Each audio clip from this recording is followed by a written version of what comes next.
Hello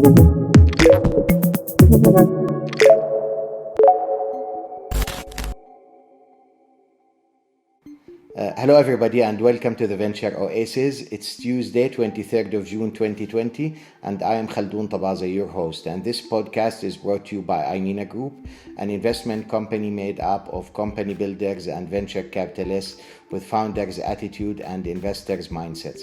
Before establishing Imina Group in 2013 with my partner Adi Salamin, I have been both a founder and a venture capital investor in our region and beyond, going back to 1996.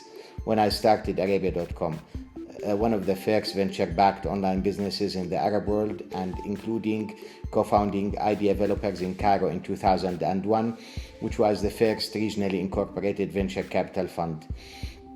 Between 96 and today, I've started, advised, and invested in businesses in my home country of Jordan, as well as in Saudi Arabia, UAE, Kuwait, Egypt, and internationally in the US and Europe. Today, my guest from Kuwait is Mohammed Jaffar, Deputy Chairman and CEO of Faith Capital Holding and founder of Talabat.com, an online food ordering company that was acquired by Delivery Hero in 2015 for $170 million, in what was considered a milestone in the history of venture capital and entrepreneurial development in the Arab world. We will talk about the story of Talabat, about the VC and entrepreneurial ecosystem in Kuwait and the region, about Faith Capital, and about what young founders and VCs can learn from Mohammed's journey. Muhammad, welcome to the Venture Oasis. Thank you very much, my dear Khaldoon, and thank you for having me. It's a pleasure. It's a pleasure to see you again, although virtually. I think we first met in 2012 or 2013 when you were hard at work building Talabat. And since then, mashallah, you've been one of the milestone successes of this industry and an inspiration to many people. You're one of the people that I would consider one of the superheroes of the internet in this part of the world. But for those who don't know you, why don't you talk a bit about your background before Talabat and about what you're doing now for our audience? Thank you very much, dear Khaldoon, again for the introduction. First of all, it's alhamdulillah for everything. It's Allah's blessing. And for me, I started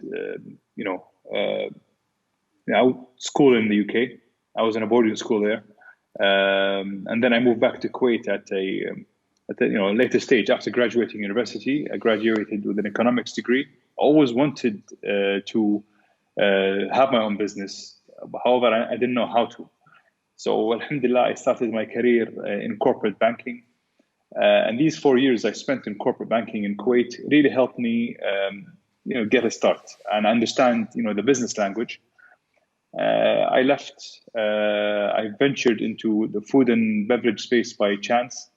I wanted to do something which wasn't available in Kuwait, which is deliver high quality food, but delivered. This was back in 2008. And then I stumbled upon Talabat by chance. It wasn't by, my business was struggling. And then I quickly noticed that most of my business was, after Allah subhanahu wa ta'ala, was coming from this website. I spoke with the founders then, and we ended up, alhamdulillah, acquiring the business in early 2010. Of course, it was a small business back then. It had around 7 employees, and just in Kuwait. The plan was to kind of replicate that success or early success in Kuwait across the GCC. And then, alhamdulillah, we managed to do that. That's when I first met you. I think 2012. And we were in a big mess back then. Just getting our head around how an e-business operates. But alhamdulillah, we never gave up. We worked, very, very hard. And alhamdulillah, we had some tough competition from some regional players in the market, but we wanted to be the leading player back then. Well, alhamdulillah, we managed to do so, and then we exited in 15, and I wanted to start a new journey, so I ventured into, I set up my own VC. and we've made, alhamdulillah, 13 investments so far in this part of the world and in the United States of America. At the same time, I ventured to solve a new problem, basically, which is in a company called Just Clean, which is basically we're trying to revolutionize that huge laundry space in our part of the world, which is completely offline, and move it online. And we are now, I'm wearing two hats, an entrepreneur hat and the VC hat, but however, most of my time is in the entrepreneur seat. You go through those ups and downs of a entrepreneurship journey.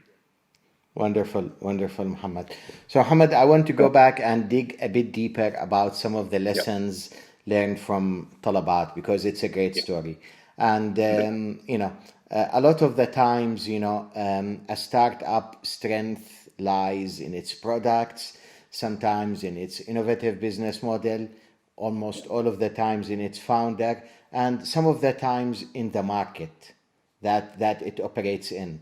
And some of the people, that I've talked about Kuwait as one of the best markets to test consumer businesses, amongst any market in the world. And it's always often that, a franchise, one of the first countries that a franchise would look at, typically outside, their home country in the US or elsewhere, would be to Kuwait. So this is something, an advantage that I believe many entrepreneurs, Kuwaiti entrepreneurs and entrepreneurs in the region can benefit from and learn about. And it's a fact, it's a secret that's not that much talked about or discussed. So talk to us about, what you've seen from the inside and the knowledge that you have about how the market in Kuwait was one of the drivers in the success of Talabat.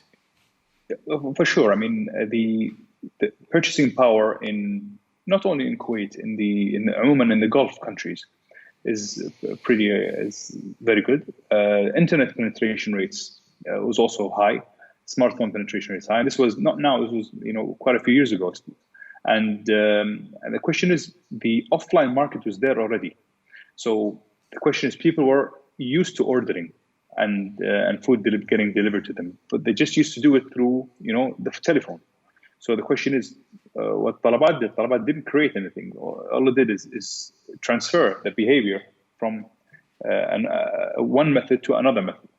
And that's where the founders of Talabat actually, when they first started, that was the idea behind it. They said, why don't we then try to move people? This was back in 2004. Why don't we get to move people from the telephone into the website? And of course, it was difficult in the beginning to convince people to order online, but now it's just it's a second habit. So I think the purchasing power, at the same time, the infrastructure was already there. What Talabat did, and the other online food delivery platforms do, is that they just accelerated more. So it gave a chance for all the different restaurants to compete with each other on a certain platform. So automatically that makes them try to become better because they are competing, and that improved the infrastructure and developed it. And if you compare, for example, the infrastructure today in 2020 versus when we sold the business in 2015, it's significantly more now advanced than it was 5 years ago. And same thing when we came in 15 compared to when we came out in 15 versus coming in 10. So I think that's kind of been a short answer for the question, Khaldoon. How about electronic payments? Has that been, one of the secrets or the drivers of the market for online businesses in Kuwait? KNet, can you talk about that? Did it play a role in Talabat, in Just Clean now, in other businesses? For sure, yes, definitely plays a role. It just makes it easier because I never carry cash personally. I'm sure most people don't carry cash. من سنين يعني. I think it's definitely the door KNet and how advanced KNet is, and then same thing with and then the other Gulf countries caught up. That definitely helped people transact more freely online. Wonderful. When you got approached, basically to sell Talabat, and at that time and until today, there are many components of the venture capital ecosystem that don't exist in our part of the world. There aren't that many big companies that are buyers of small companies. There aren't that many advisors who you could go to, to help you with the valuation. Maybe, legal counsels are not that experienced in terms of, startup transactions, exiting a business, etc. Talk us a bit on how, your thinking process at the time. What were some of the key challenges, and how did you address them, and what lessons can young VCs and founders learn from you today if hopefully they get blessed to be in the same position of selling their business? I mean, it's a great question, and you're absolutely right. I mean, we took a massive risk in 2009 when we started to analyze and value the company. We found it very, very difficult to get the proper advice, and we we took a huge risk, especially with the financial crisis back then. But the question is, we just wanted to build something that makes sense. So the numbers had to make sense. The unit economics had to make sense. There had to be, clear improvements seen on a quarterly basis, and so forth and so forth. And at the same time, we're solving a real problem that people really, really needed. That really helped. I think we are definitely in this part of the world, we are behind. Western Europe, I've lived in England for most of my life, and I even worked there as well. And definitely you can see. However, we are catching up. I think we are definitely catching up. I believe our biggest problem, Khaldoon, here in this part of the world is we are not working together more in the same level as the Europeans or the Americans are. I mean, us as Arabs, I think we need to all work together and trust each other more. I think that's one of the things missing here. And the more we do so, we're going to be stronger together. We can't do it alone. And at the same time, a lot of wealth is still held by old generations in this part of the world, and usually people in the old generation don't really kind of see value in this sort of industry. They stick to the more traditional stuff. If you look at the West, it's a different story. But again, these things are changing. We are catching up, but we are behind. I think the only way we can be reach to the levels we all want to reach is we have to work together. More, all of us, all the Arabs. At the moment, by us working separately, we will never get there. But that's kind of my take on it. Absolutely. So you now manage Just Clean, and I read that you've also launched Just Deliver. Yeah. Wonderful. So talk to me about what are some of the things that you've done differently in Just Clean and Just Deliver, from establishing the business to growing it, and some of the lessons learned from this second journey. To be honest, I've learned significantly more in the second journey. I've also, alhamdulillah, I stumbled upon two great entrepreneurs, young entrepreneurs, Adwi and Nouri al-Anizi. They're half British, half Kuwaiti. SubhanAllah, I think they have the best of both worlds, At the same time, so before I invested with them, I went and just to one of the big four I want to know the addressable market size. Exactly. How big is the problem we're trying to attempt? And I was astonished of the size of the problem. Of course, it's a very difficult problem because nobody has done it before in that space. So we haven't seen a success so far come from the laundry space. So that's one of the reasons that attracted me. At the same time, I wanted to do more than I did before with Talabat, because so I didn't want to just do another marketplace. I wanted to do a marketplace. We then ventured into logistics. We then ventured into SaaS. And by us having these different products, we can tackle both the online and the offline side of the market. The purpose of this is how to bring that industry into online from the traditional offline. Just Deliver is another line of the business we've done to help basically penetrate another area which we feel there is growth in, which is on-demand delivery. And inshallah, we just launched that softly just a few days ago, and inshallah, we will start to push that more and more forward. And subhanallah, I think one of the things you get to learn is how difficult it is to start a company from almost zero. For me, in 2015, when I left Talabat was an established company with employing almost 200 people in 6 countries. And then suddenly I went into another startup, and literally, which had 2 employees. which were the founders. So we started to build again from scratch. And it's just, it is very, very difficult. And always, in my opinion, the most difficult period in any business is the first 3 years. But once you pass that, inshallah, and you prove that unit economics makes sense, and you have good, and you can prove that you can grow efficiently, I think you're sitting on a winner. Alhamdulillah, Just Clean today matured quite a lot. We employ around 200 people now. We are in 5 countries. And inshallah, we're planning, inshallah, in the near future to expand into more territories and launch more products which are related to the cleaning space. At the same time, we've invested in 2 other companies through Just Clean. One of them is called Just Mop, and the other one is called Kino. Just Mop is a company in the home cleaning space. Kino is in the car wash space. So we didn't want to do it ourselves. So it makes sense to invest in good founders and good players. Again, to go into that kind of side. Cleaning side of things. Wonderful. But Mohammed, let me challenge you a bit here.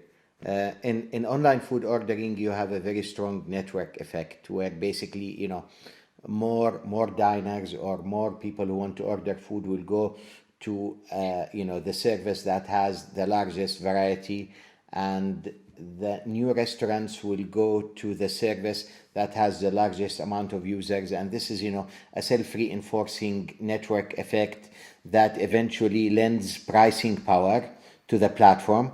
Although, we're seeing this getting to an extent where it's firing back. We're seeing, some initiatives in countries like the UAE and even in Saudi Arabia of restaurants coming together and trying to establish their own platform because, just the margins or the pricing is now eating significantly into their profit margin.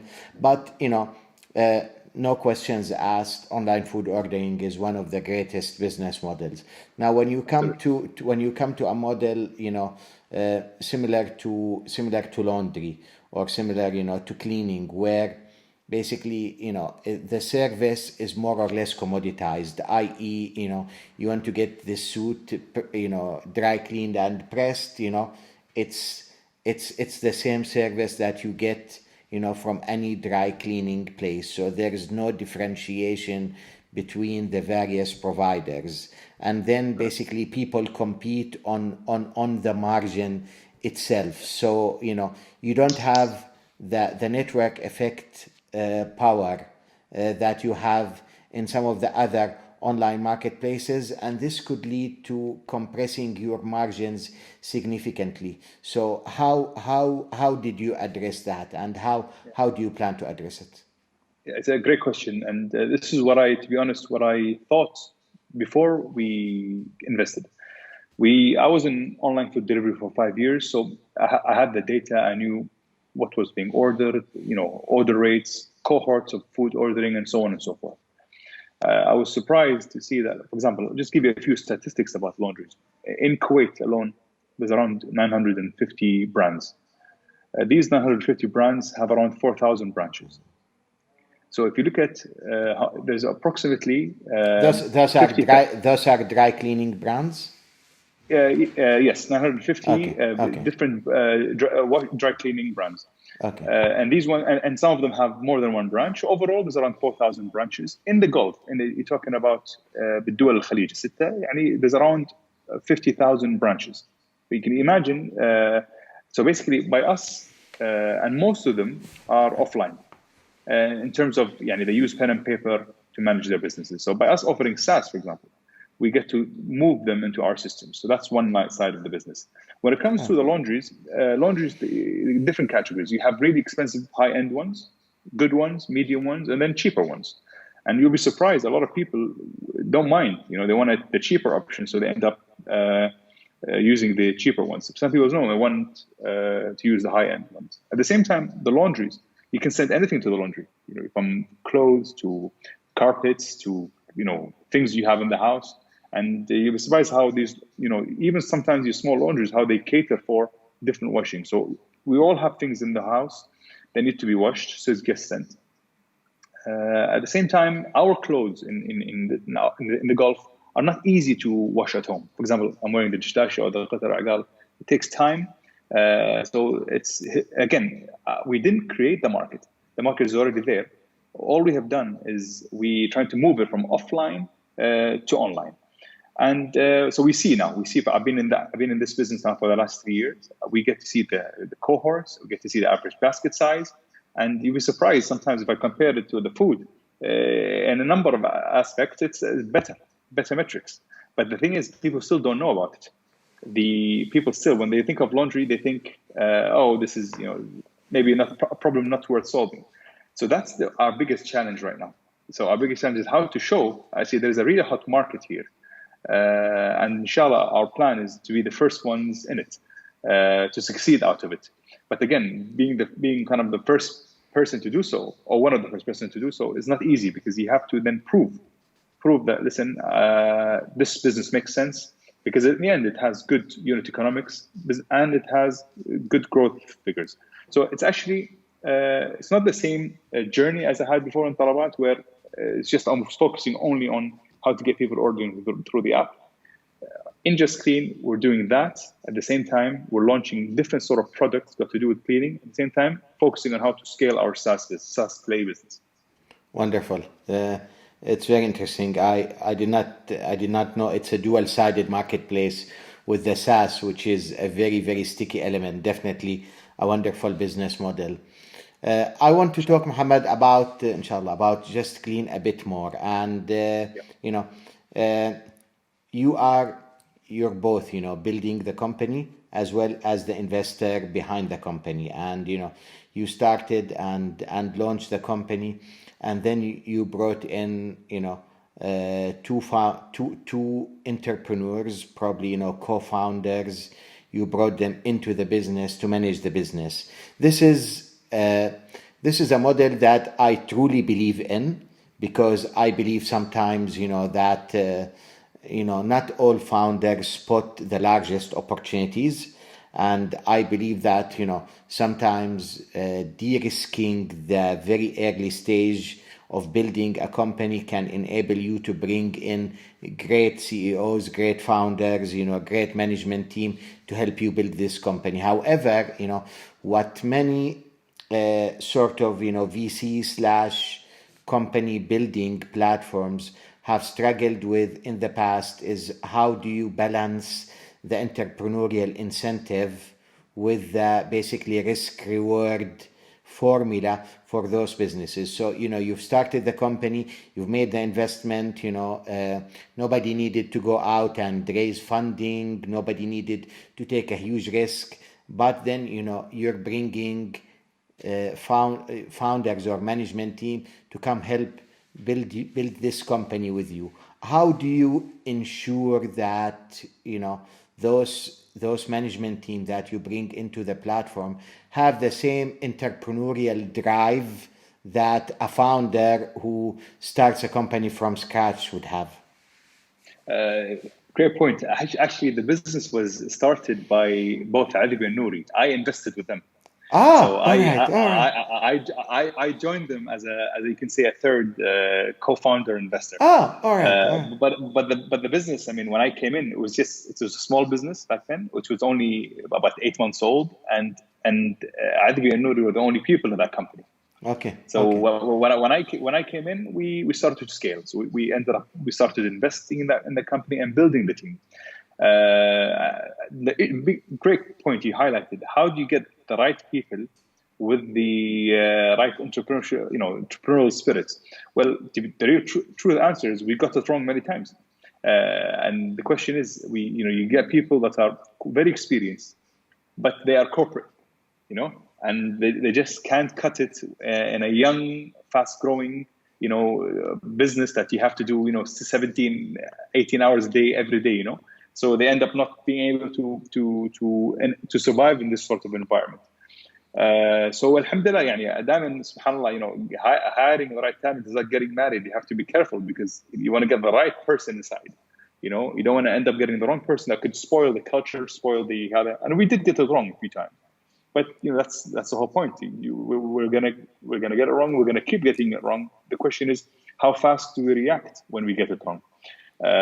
So Alhamdulillah, like I said, the company reached just under 200 people right now. And Allah subhanahu wa ta'ala, alhamdulillah, blessed us with great people that really believe in solving that problem. And are willing to sacrifice, their life for it, because it does really consume your everything. Being in a startup, it's not a job; it's your life, and you go through that emotional roller coaster of up and down, and you have to worry about so many things. And for me, I took a big risk because after Talabat, the easiest thing for me was to just invest or to stay in Talabat and invest. But I decided to leave and to kind of start something new, because I wanted to solve a new problem.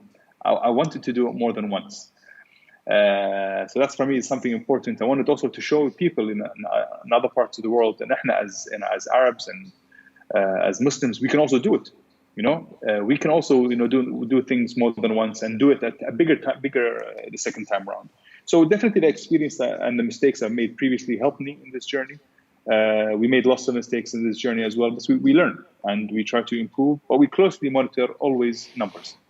And we incentivize people as well. So everybody in Just Clean has a share in Just Clean. That's something important for me. Alhamdulillah, both founders are well incentivized. Alhamdulillah, they're both, alhamdulillah, they have a good characteristic. Both of them are, one of the things about both of them, which is quite rare to find, is that they're both not driven by money. They're driven by success. And alhamdulillah, I've been working with them for the last 3 years, and I get to see that firsthand. They want to be successful, and subhanallah, money comes with success, not Absolutely. The other way around. Absolutely. And they have, and like I said, they give it all, their all. And once you give it your all, it sends the right message to the rest of the team members. So they will end up having to give it their all, otherwise they will not be able to survive. Absolutely. Alhamdulillah, that's so far. And we still have a long way to go. Inshallah, Absolutely. So Mohammed, I want to talk to you about the entrepreneurial ecosystem in Kuwait.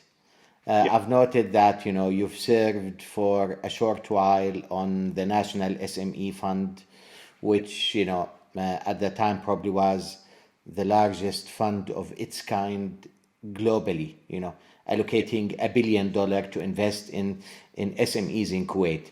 And you're also a VC, you invest 2 billion KD. 2 billion KD, which is $6 billion, $7 billion. $7 billion to invest in SMEs. And, at the same time, you invest both in Kuwait and invest regionally. And, you hear basically, two views when you talk to people about Kuwait. Now, Kuwait historically has been one of the, entrepreneurship hubs in this part of the world, and a lot of, regionally successful stories in many sectors, in media, in food and beverage, in manufacturing, in finance and services started in Kuwait. Now, probably Kuwait is number, 4 or 5 in terms of number of deals being made in the venture capital space and amount of money invested. And when you talk to founders and talk to VCs in Kuwait, you get two different stories. One of the stories that you get is that, a lot needs to be done. Still, getting funding is not easy. And, a lot of Kuwaiti founders have to go look for VCs elsewhere, and there are gaps of funding, and that's, one of the reasons why, not as many companies are being built. You basically go into discussions about, why the largest fund of its kind globally hasn't been deployed in an efficient manner to do this. And on the other hand, sometimes you talk to other VCs and tell you, that it's very difficult to invest in a Kuwaiti startup, because in many of the cases, the founder will be able to secure funding from, friends and family, and hence, does not really require institutional funding. What we know for sure is that, they're great founders, coming out of the country. There's great success stories, probably, in terms of pro rata to the population, the number of exits that took place would rank the country, near the top in the region. So I want to hear from you about your view on the entrepreneurial ecosystem in Kuwait, and what do you need, what do we need in order to increase such activity and integrate it with the rest of the region, including your view about, your experience and the National SME Fund, the $7 billion fund.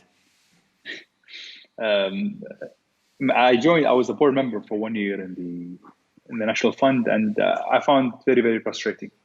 Alhamdulillah, and then I asked not to continue to be there because I couldn't add value, in my opinion. And I think it's not a problem of the people. I think we tend to really overcomplicate matters in here in Kuwait, and I don't know why this is the case. Sometimes there are simple matters. In my opinion, I expressed this to the minister himself and to many people in the government here. I mean, if we're going to end up setting up a fund in Kuwait, we should follow the best practice of how funds operate. And it should not be operated by the government. Doesn't work like that, and that's what happened. It was part of a government, and so it fell on the bureaucracy. So unfortunately, I felt I couldn't add value, so I asked to and I won't be able to continue because I couldn't add the value. At the same time, if you look at the history of Kuwait, yes, Kuwait has been throughout the history. It is an entrepreneurial country. I think after the emergence of oil, a lot of people became complacent, and now for the last 10 years especially, we're seeing a lot of people that don't want to work for the government anymore. They don't want to work for a bank or a company anymore. They want to go and start their own business. Now, where the problem here is a lot of people who end up starting and venturing into entrepreneurs. They are good entrepreneurs, but they have no experience. For example, one thing that helped me as Mohammed was those 4 years I spent in corporate banking. That was for me like a school that gave me the chance to understand the business language, or the language of how to do things in a professional way. You don't learn that in school. You learn that in a professional environment. So I think in Kuwait, a lot of entrepreneurs, they come to me, I always advise them, say, go and work first. Go and work for 2 or 3 years, 4 years. Get that know-how, because that will really help you then once you start. So we have a lot of people who want to become entrepreneurs, but they lack that kind of fundamental know-how of how does a business kind of operate. At the same time, we have really smart people that have done great success stories. And if you dig into their history of the founders of these companies, most of them have gone through that experience. They went to good schools, they went and had a few years of work experience, and then they started. So they followed that right path. I think a lot of things need to be changed. I think for us in Kuwait to kind of compete with the rest of the countries, the structure needs to be enhanced, to be a more agile structure. In my opinion, more efficient, and for that, hard decisions need to be made, but they haven't been yet. So I think moving forward, we're gonna struggle, in my opinion, to maybe compete with Saudi Arabia, for example, at the moment, which is, you can see a lot of funding is coming in Saudi Arabia. There's a lot of entrepreneurs coming in Saudi Arabia. I've worked, 5 years. During my Talabat days in Saudi, and now 3 years during my Just Clean days, and that is a country that has changed dramatically, and I think it's rising very, very fast. UAE is getting there. We're seeing it in Bahrain now, but Bahrain has a different issue. But I think the whole region overall, Kuwait overall is improving. I'm not saying we're not improving, but we need to improve faster. And for us to improve faster, some structural changes need to be made. We have to have that mentality that countries are competing with each other as well for talent, for this. And that's one of the problems we have in Kuwait. We find it very, very difficult to attract really top talent to come live here in Kuwait. So we end up having to deploy them in our, for example, our Dubai office, instead of having to have them come and live in Kuwait. And you'll be surprised how that it's not easy to get really talented individuals to come and live in Kuwait. And I think we have to do our part to become more friendly to all nationalities, all faiths, all religions, to make Kuwait more into a, and that will help us. That will help the Kuwaiti youth to become more talented and learn. Human beings, subhanAllah, learn from each other. So I think that's the problem we have. And inshallah, things will improve in the future. I think the coronavirus that has happened right now has raised a lot of questions about a lot of things. يعني مشاكل طلعت يعني يمين وشمال في وايد أشياء سبحان الله. So I think changes have to happen. Otherwise, we'll be in trouble, in my opinion. Understood. Mohammed, let's talk a bit about Faith Capital.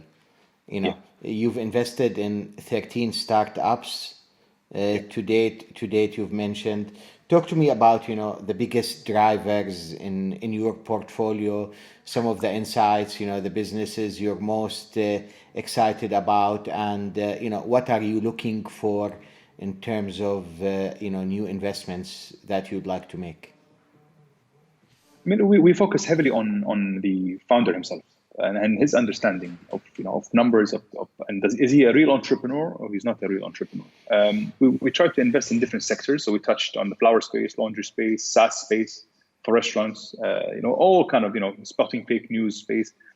And some of the companies we've invested in are young, so we went in a late seed stage. Some of them more mature, we went in a Series A or Series B. So we try to kind of have a different kind of portfolio opportunities and different sizes. Our future strategy is to invest in more later stage opportunities. Now we focus on Sharia compliant investments only as well. So that's one thing we have. And I think moving forward, we are looking for opportunities. We're always looking for opportunities. And I wish, and I think that's one thing we need to do, all of us, and the VCs in this part of the world is really going together. And I tried personally to speak with other founders of VCs for the importance of us going in together. Even you need me, I need you, so we all both need each other to help this founder go across the line. Sometimes when it comes to practice, that doesn't happen. You get pushed out of a few deals and because the other VC wants to take it all. But actually, if you just give up a little bit and maybe, for example, have me and others on the table, we will add value. We will add value. At least we can brainstorm things better. So that's, I think, one of the weaknesses we have, and that's what we need to do it as Arabs. And I think entrepreneurs are getting better and better. They're becoming more mature. But again, we are men. Great companies here end up competing with great companies in the West.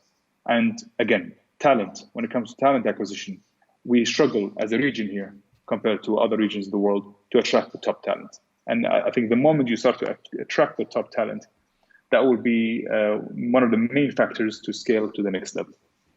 Absolutely.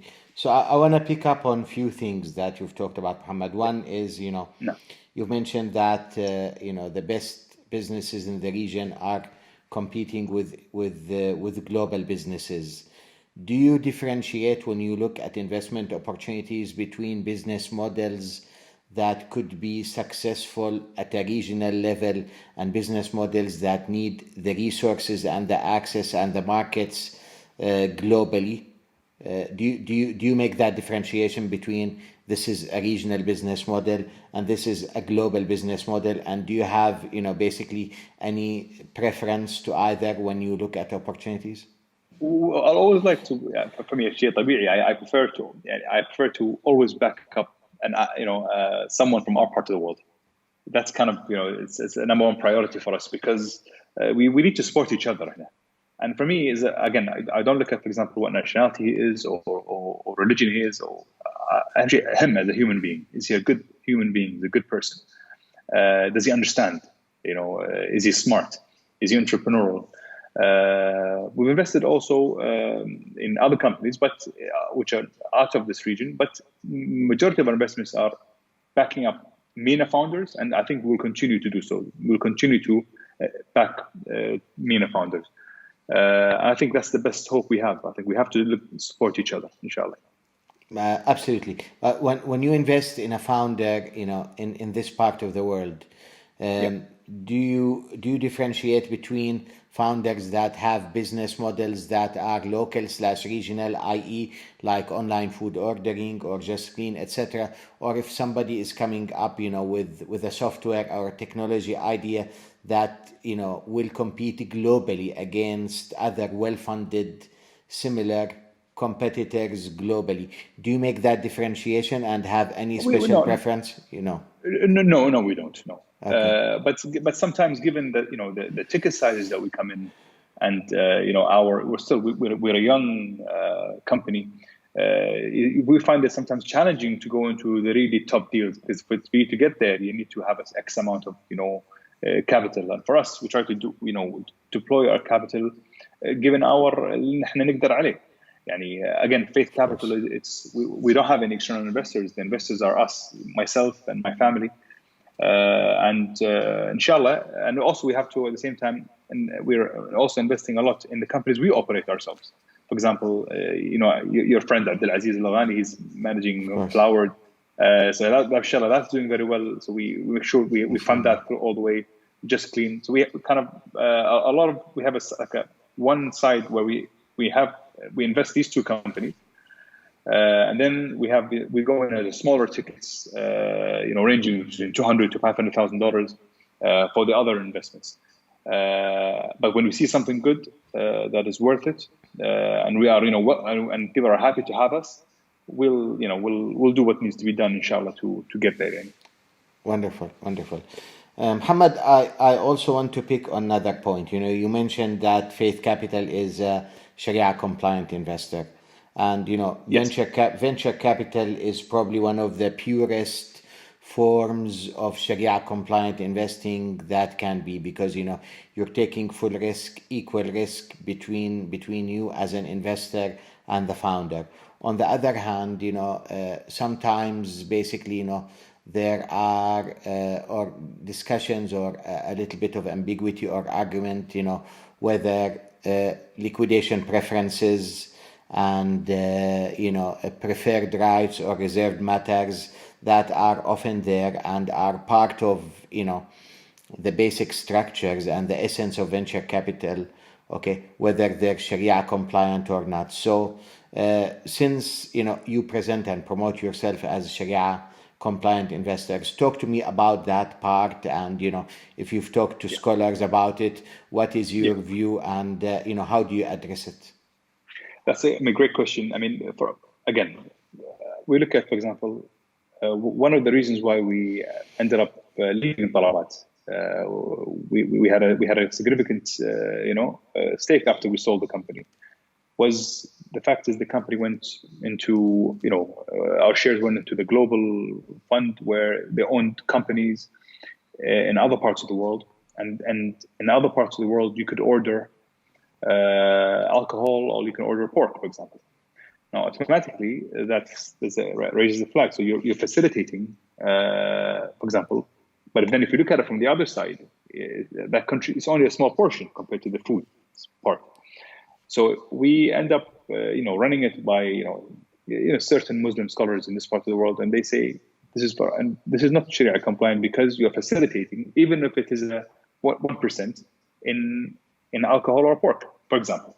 So that's why we ended up exiting that investment fully. And we will not be investing in anything, for example, that facilitates in any way. On the other side, people see, no, this is fine. I'm only contributing a small part. And then that small part, I kind of not take it. I purify it. Absolutely purify it. But we take the approach of, بالنهاية, let's do things as much as we can, as much as possible. And nardi Allah subhanahu wa ta'ala. So anything got to do with interest as well. What has interest, we end up shying away from. due to that. Then we end up looking at the Sharia compliant list that, for example, Saudi Arabia has or Kuwait has, and it says, for example, a company can have a debt of up to 25%.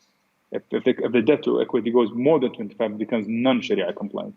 If it's 25 or below, it is Sharia compliant. So we end up taking these things as a benchmark as well.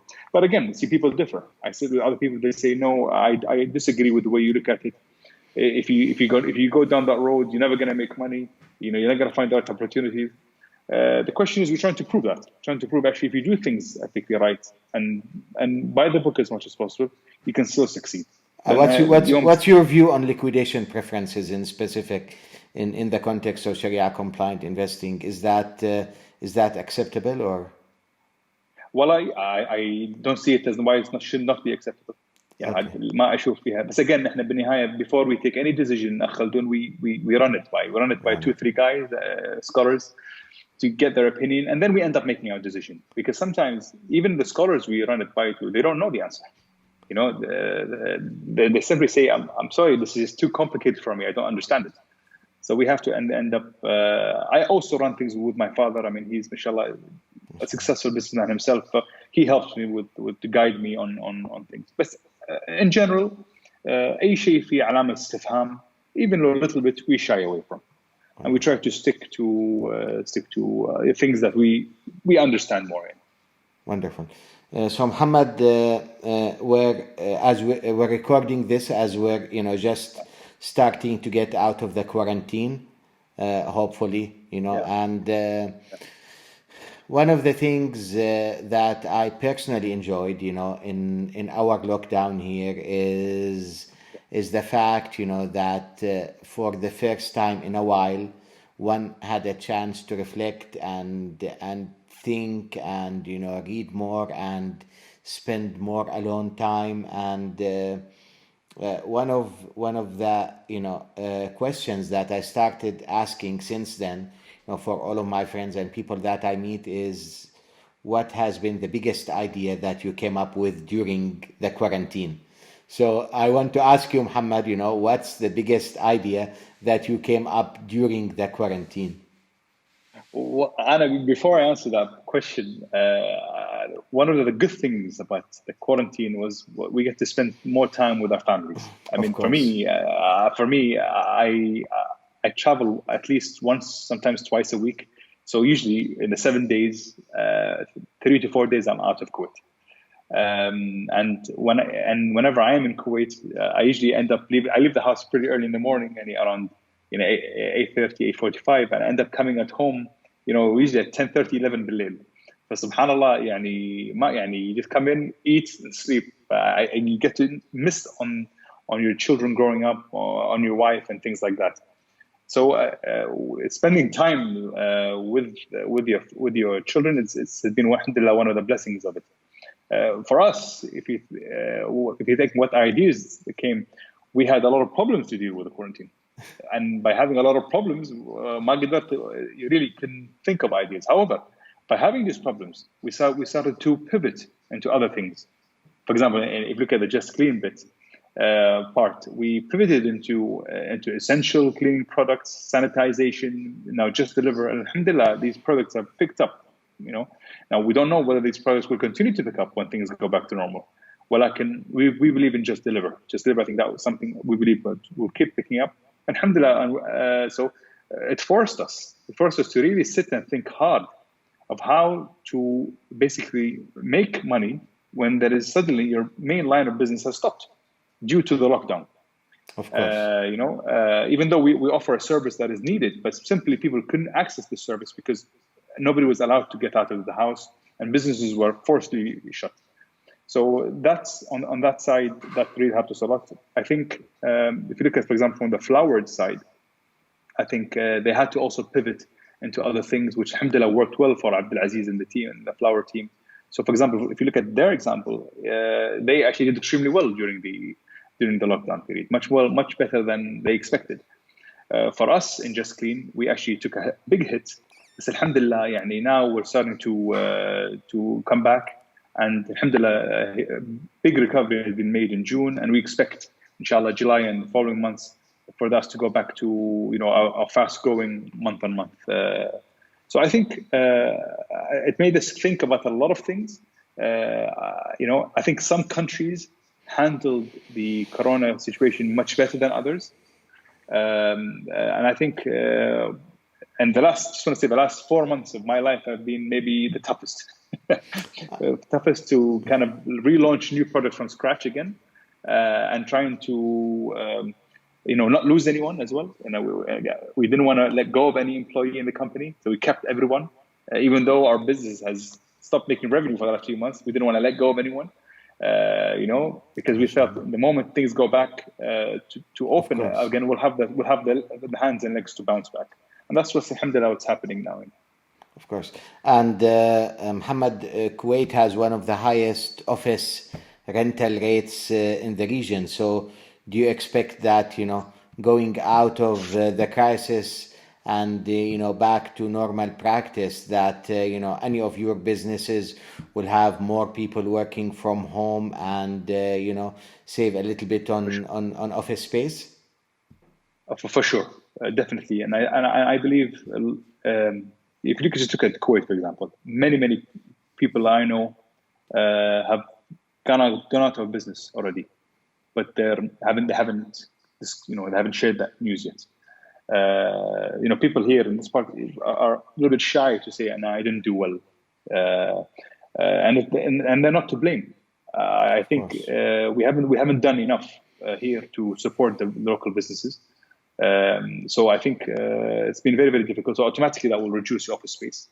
I know a lot of people who are landlords they haven't collected rent for the last 3 to 4 months, and I think even when things go back to normal, I don't think they'll be collecting what they did before. We have quite a lot of office spaces. We have in Kuwait, and we have in every country we operate in. So for sure that's and most of the time for the last 4 months these offices have been empty and people have been working from home, and alhamdulillah we ended up producing the same level of production, alhamdulillah, because I think we were forced to. Once you have your back against the wall, then you have to adapt. So we had to adapt, and I think definitely moving forward less office spaces will be utilized. Alhamdulillah. Mohammed, before we wrap up, I want to ask you this question. What's been the best advice that somebody has ever given to you that you would like, to convey and hand over to young founders and young investors who are listening to you? Great question, Khaldoon, mashallah alayk. For me, alhamdulillah, I was blessed to have a very successful grandfather who started from nothing. He made a huge fortune, and then he lost all his money in the Manaf crash in Kuwait, and then he ended up building it again. And alhamdulillah, I was fortunate enough to see that, and see that he because he looked after his family very, very well, and he looked after people who always needed help very, very well. Allah subhanahu wa ta'ala waffaqah. So I think that realization that it's not you who do things, it's محتاج البركة من Allah subhanahu wa ta'ala to succeed, because success here is not just running a successful company. It's how to run a successful company, make money, have good health. People love you, and you end up keeping sane and not losing it. A lot of people with power and money, they end up changing as human beings. So I think success is how to be able to handle all that and still be humble and give back to society, give back to people that are in need. So I think that realization, Khaldoon, that it's not from you, it's from a higher power, min Allah subhanahu wa ta'ala. And in the end, it's about proving it, because a lot of people think